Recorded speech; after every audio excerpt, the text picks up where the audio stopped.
Continuamos con el programa y estamos con José Manuel García Porta, un ex juez de la provincia, muy reconocido en la capital de la provincia y en la región por su trabajo a lo largo de muchos años, ¿no? En el Poder Judicial. Muchos años. Y bueno, queríamos consultarte, Pepe, como te dicen comúnmente los amigos, ¿cómo ves esta cuestión de la seguridad, ¿no? Llegando a fin de año? ¿Qué expectativas tenés con un nuevo gobierno, por lo que estás escuchando, tanto en la provincia y a nivel nacional? Y si es algo que se puede mejorar realmente. Eran muy conocidos tus allanamientos en la profundidad de los barrios, ¿no? Y cómo te metías fuertemente en aquel lugar donde vos entendías que podía estar el delito. Y bueno, contarte un poco de tu experiencia, cómo estás viendo todo esto, ¿no? Bueno, mira, es preocupante porque durante mi gestión como juez y con posterioridad ahora jubilado, creo que la seguridad es uno de los temas más graves, ¿no? Y que se va incrementando cada vez más. Es un tema que hay que reflexionar y hay que hacer un análisis crítico qué es lo que pasa. Yo creo que la seguridad o la inseguridad pública, yo creo que nunca hubo un plan estatal de seguridad pública eficaz y contundente para erradicar o para combatir la delincuencia. Ese plan nacional, o si vos querés un plan provincial de seguridad, creo que ahí hubo siempre determinadas limitaciones que venían tal vez del sector político, donde qué es lo que hacemos nosotros con las fuerzas de seguridad.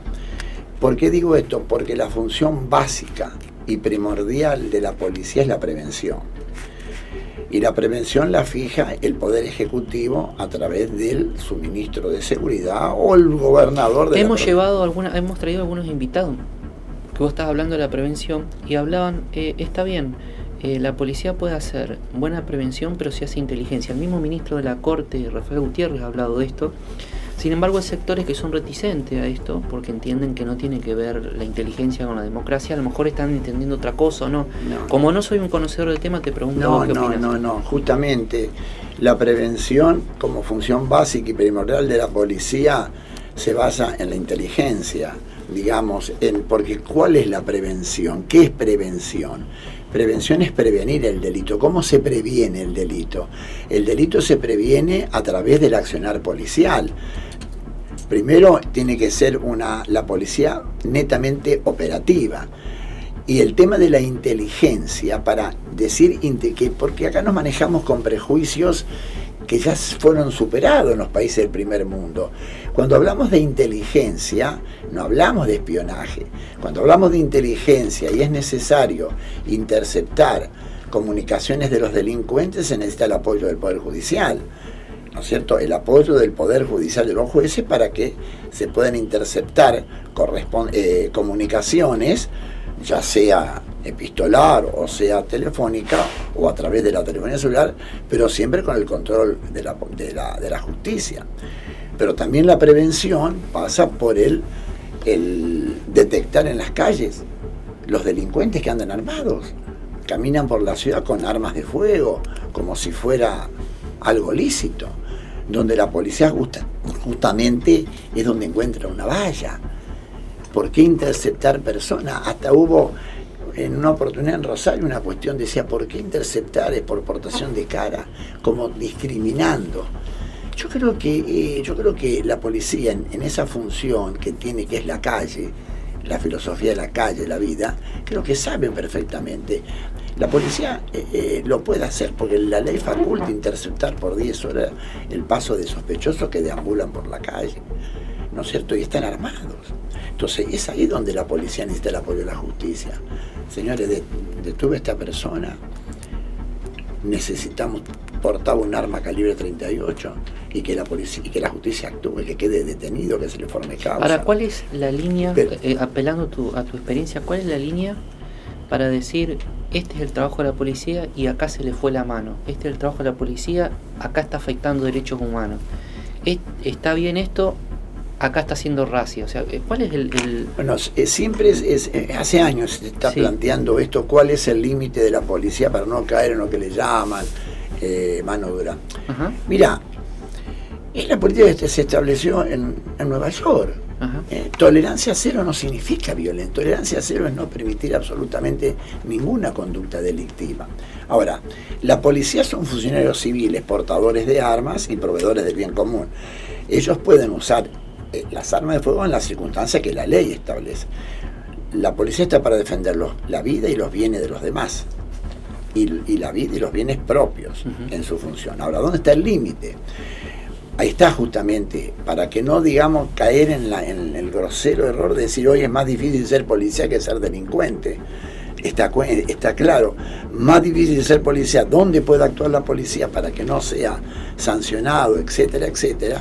Entonces, en esa situación de extrema gravedad, donde es una cuestión de hecho que hay que analizarla, claro, cuando está en peligro, en cada caso en particular, no podemos generalizar, cuando está en peligro la vida o los bienes de una persona, o los bienes y la vida propia, para que la policía pueda hacer uso del arma de fuego.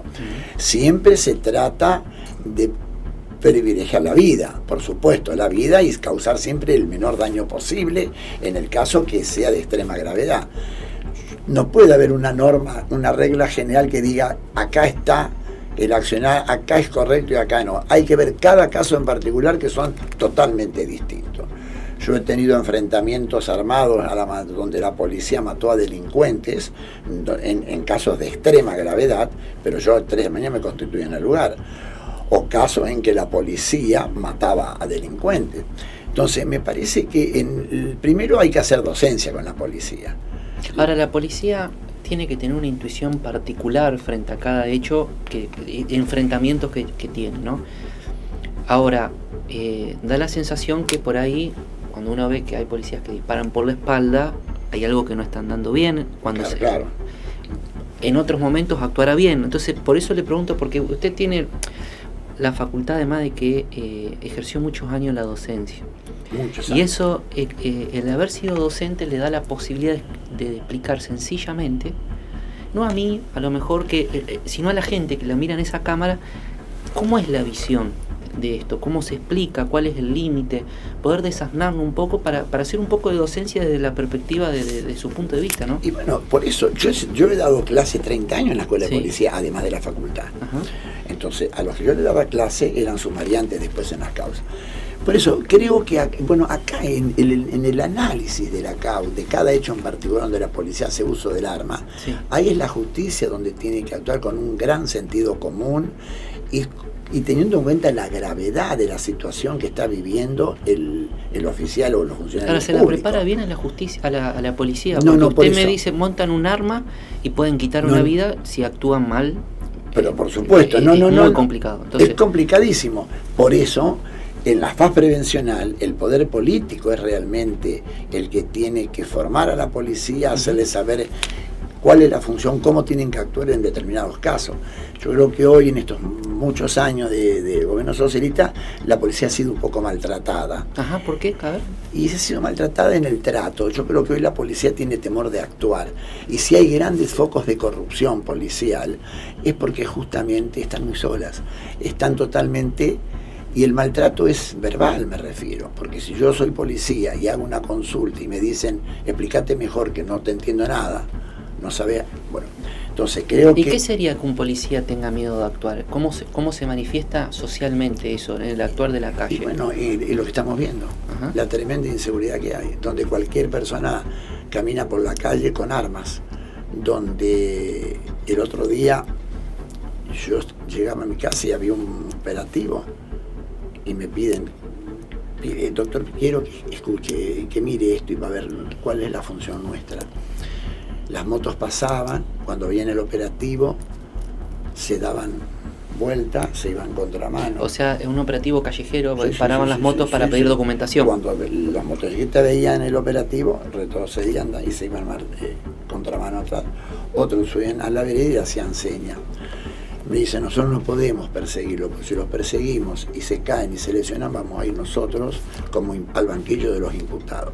Entonces, todo un tema en la cual está esa inacción, que parte del Estado es político. Sí, que esa moto pudo haber sido robada o alguna cuestión. Y bueno, pero si lo persiguen 1 o 2 cuadras y cae, se lesiona, o muere por el Sí, accidente, entonces hace que la policía no actúe y tenemos este tema. Por el otro lado, la justicia también, la justicia, este nuevo sistema en manos de fiscales. ¿Te gusta? Que yo comparto. Sí, es el sistema que impera en el mundo, pero realmente... El acusatorio en manos de los fiscales como titulares de la acción. Pero los fiscales tienen que ser expeditivos, tienen que ser comprometidos con la realidad, tienen que tener el coraje y la eficiencia. ¿Tienen las herramientas para hacer todo eso? Yo creo que sí, yo creo que si bien hay un desborde de trabajo y demás, el plazo es tirano porque es temor. Este código es la copia del de Chile, miren lo que pasa en Chile. Código, la copia del de Chile. Del de Chile, del Código Procesal ¿Y los Penal. plazos eso de 24 a 48? Sí, no, tienen que tomar la imputativa hasta un sábado, un domingo, que no, pase unas horas. Nosotros teníamos 48 horas, la policía. Podíamos prorrogar 48 horas más como máximo en casos complejos, siempre bajo la supervisión y la dirección Cuando del usted juez, dice nosotros, se refiere al sistema anterior al actual, donde hoy realmente no hay una cooperación de los fiscales hacia la policía. También hay un maltrato, hay como una brutal separación. Yo creo que, a ver, Maxi, yo creo que en el trabajo de la ciudad yo soy partidario de la horizontalidad. Nadie es más que nadie. Sí, el juez o el fiscal es el que dirige, pero después somos todos, digamos, el fiscal o el ¿Cómo juez. ve la relación de los fiscales con la policía? Mal. Creo que creo que no hay una buena relación. No lo digo yo porque lo escucho de muchos funcionarios. ¿Y en qué falla la relación? Y falla en que no se le crea a la policía, no se le permite actuar, la inteligencia, hacer un trabajo de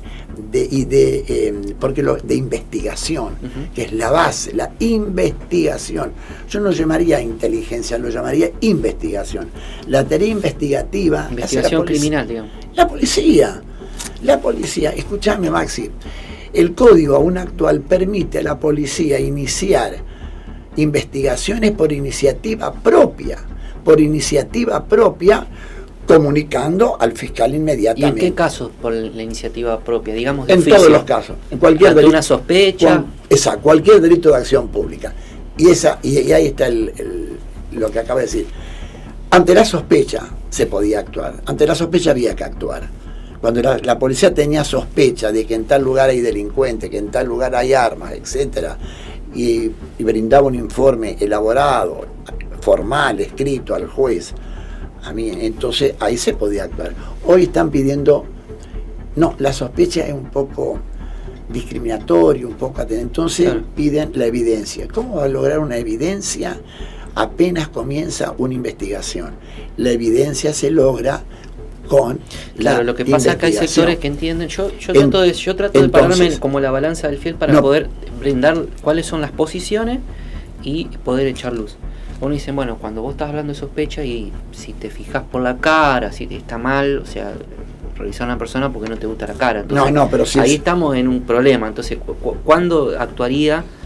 ¿Cuándo debería actuar entonces la policía, llamémoslo de oficio? La policía puede primero interceptar el paso de cualquier persona por 6 horas en caso que le sea sospechosa. Antes se decía en averiguación de sus antecedentes, sí, se dijo que era discriminatorio. Entonces en averiguación de su identidad personal. 6 horas tiene. Ahí mismo, en el lugar, o conducirlo al recinto policial. A través del sistema informático, ¿tiene antecedentes? ¿No tiene antecedentes, señor? ¿No tiene nada? Bueno, señor, se puede ir. Eso lo puede hacer, la ley lo autoriza. No es que no es un invento, no es una costumbre. Eso no se utiliza. No se utiliza y ahí es donde hay... ¿Pero eso es una orden política?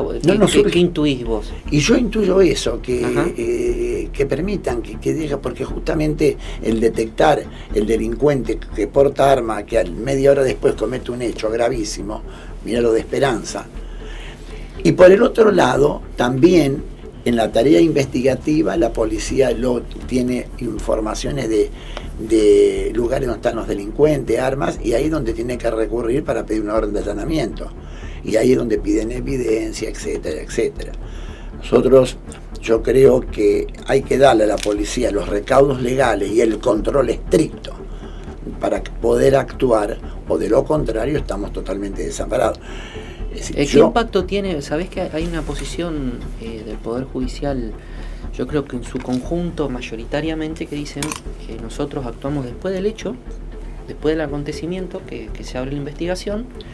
Nosotros no somos responsables de la seguridad. Claro. Ahora, hay algunas teorías, que las cuales yo por ahí, que no son de este país, donde dicen, es cierto, la policía está, la justicia está para actuar después del hecho, pero mediante su actividad de administración de justicia podría tener alguna responsabilidad remota, más lejana, en la sensación del funcionamiento y tendría alguna responsabilidad final. Sí, Maxi, ¿cuál es tu visión? Como principio es cierto, pero no es un concepto absoluto, es cierto. La justicia actúa después del hecho, es la posición más fácil, la menos comprometida, la menos de apertura pública. Es la policía la que la justicia interviene después del hecho. Perfecto. Como criterio es válido, pero no es un concepto absoluto. ¿Por qué? Porque lo que acabo de decir, de la tarea de prevención básica y primordial de la policía, ahí ellos obtienen a través de la investigación informaciones de posibles delitos como es acumulación de armas, viviendo donde hay delincuentes, donde hay objetos robados, producto de los delitos. Entonces es ahí, en esa tarea de prevención investigativa, donde realmente todavía está latente la posibilidad de un delito, donde hay armas o delincuentes que van a salir a la noche a cometer un hecho. En ese inmueble donde hay armas o donde hay delincuentes, donde se le da apoyo logístico para poder actuar, es ahí donde se recurre a la justicia. Entonces ahí donde ese concepto, donde dice, no, pero todavía no hay nada. Pero la policía, como auxiliar de la justicia, como funcionario autorizado a iniciar una investigación por sí mismo, por iniciativa propia, ahí es donde necesita el apoyo de la justicia. Fíjate lo que pasó en la costa, que se acaba en la costa y están todos presos. En la costa había una gran cantidad de robos. A mí me consta porque tengo una cantidad de robos.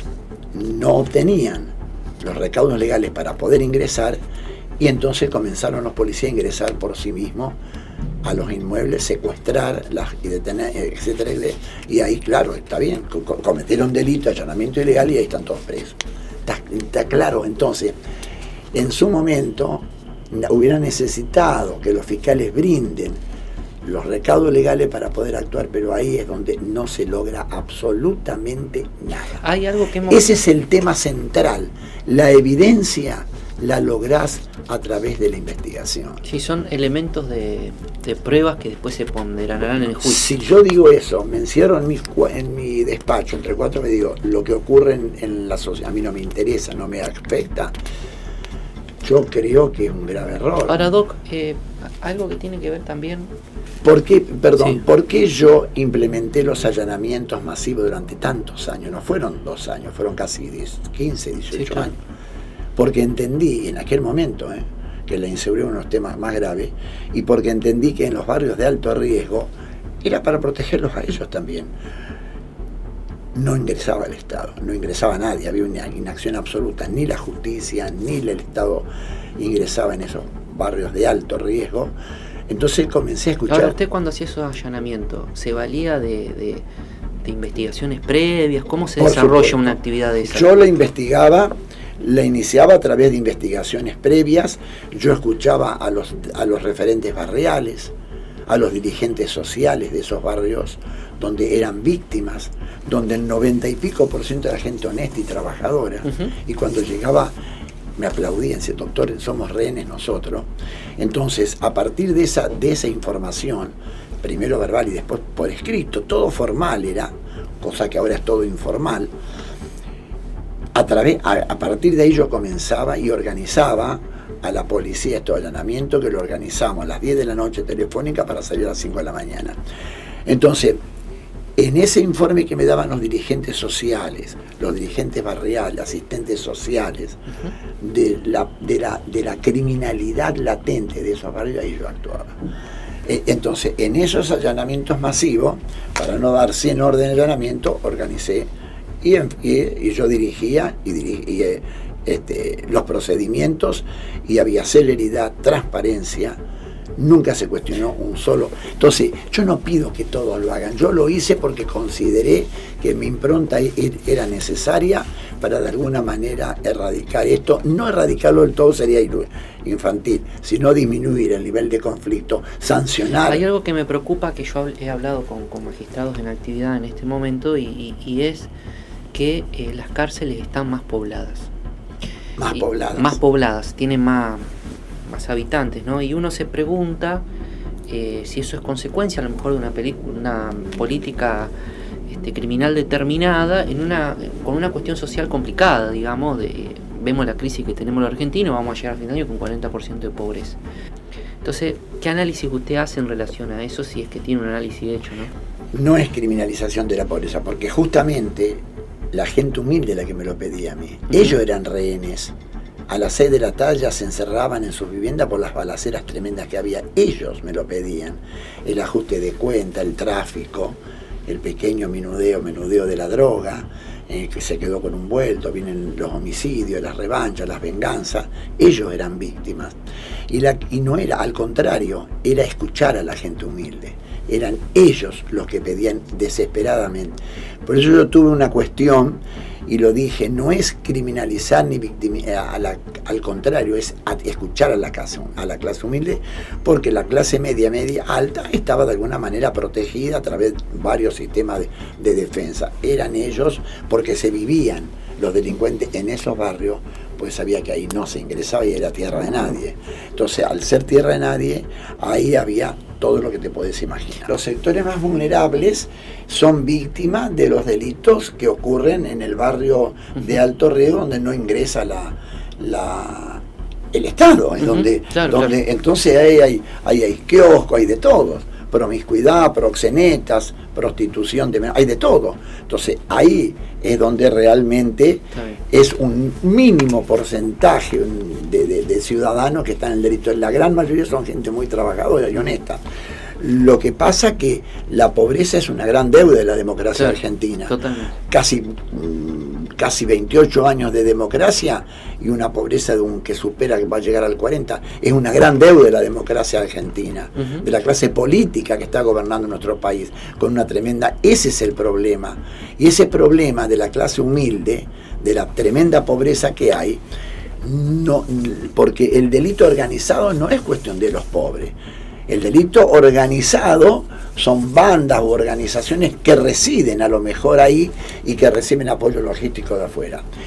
Pero lo que queda claro es que los pobres, por ejemplo, que incurren en delitos, en homicidios, robos calificados, delitos sexuales, bueno, no es producto solamente de la clase humilde. Queda claro. Ni tampoco el delito es producto de... El delito organizado es lo que no se está investigando, Maxi. El delito organizado, la gran impunidad que hay, ese es el problema. La tremenda desigualdad social, unido a que realmente los delitos complejos, las estafas en escala, los grandes robos en bancos, en comercios, que están impunes. Hay que permitirla. Mira, hay que entender de una vez por todas. Hoy se hablaba de la unión, sería fantástico, una gran unión nacional respecto a estos temas. Y hoy, dada la tremenda realidad, hay que formar a la policía, hay que cambiar las estructuras orgánicas, el estilo de conducción, para adaptarlo a las necesidades actuales. Le prometo que lo voy a invitar para profundizar todos esos temas, e inclusive con algunos también podamos hacer una mesa para debatir estos temas, fundamentalmente por lo que se viene. Le agradezco mucho este tiempo que nos ha dispensado. No, al contrario, muy amable por la invitación. Gracias.